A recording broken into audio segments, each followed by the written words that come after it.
Today I'm going to talk to you a little bit about rhinoplasty and more particular, I'm going to talk about the differences between surgical rhinoplasty or nose job and non-surgical. Now a lot of people are wondering these days, can you achieve a result that you want simply with a needle, okay, in a syringe? And what I mean by this is that you may have read in various sort of blogs or websites that you can achieve some nice results just with a filler, okay?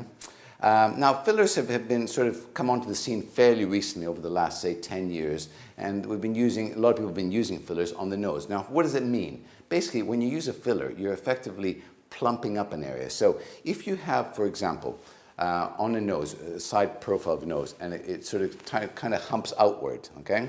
And you've got a dip at the top, and it juts out, and then it goes down again. Now, what the idea of a filler is to try to level those differences into one level. So what you do is you got a dip, you put a little bit of filler in that, so you raise that up to meet the hump, if you like, okay? Giving the illusion that you've got a straight profile, okay? Of course, the thing is, though, that by putting in filler, you're not actually making the nose any smaller. You're actually making it bigger. Yes, you're reshaping it, and you're making the shape, in theory, better, but you're also making the nose bigger. So if you have a problem with a big nose, putting in filler is not really going to address that, right? It might change your shape, and you say, okay, that shape's better, but listen, I still got a big honker, so I want to make it smaller, right? So you probably don't want to go down the route of using a filler.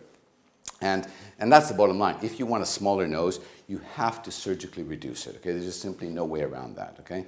And the other thing about fillers is that fillers, these days, the most common filler that we use is a hyaluronic acid. That's been used for over 25 years in cosmetic practices.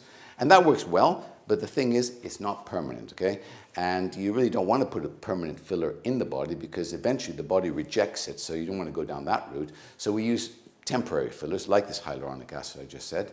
The thing is, of course, is that it will eventually absorb and disappear, and so you need to have this repeated again. Sure, it doesn't take a very long time to do it. It takes maybe 5 minutes to do it, but you know, some people don't really want the hassle of come back every 6 months or 9 months having a repeat injection, okay? So there are limitations there. But in general, you know, if you want a lasting, permanent result, okay, making your nose smaller, reshaping it once and for all, then surgery is still your best option. Now, that's not to say that sometimes we don't use filler after surgery, because sometimes you can get the odd irregularity or unevenness which appears after the surgery, because surgery in itself, even though you can get it done by an expert surgeon, is not an exact science. So occasional lumpiness or irregularity can arise, in which case sometimes instead of having a repeat operation to address this, we just use a small amount of filler just to hide this irregularity, and that works really well many times. So, you know, there is a place for non-surgical rhinoplasty or nose jobs, but it is more limited, and at the end of the day, if you want something lasting, more permanent, then you got to go under the knife, I'm afraid. But it does work wonders, and it is life-changing for a lot of people. So anyways, thanks for watching. I hope you found this useful. Stay tuned for some more video clips in the future. We'll be answering many more questions that you pose to us, and hopefully you find this useful.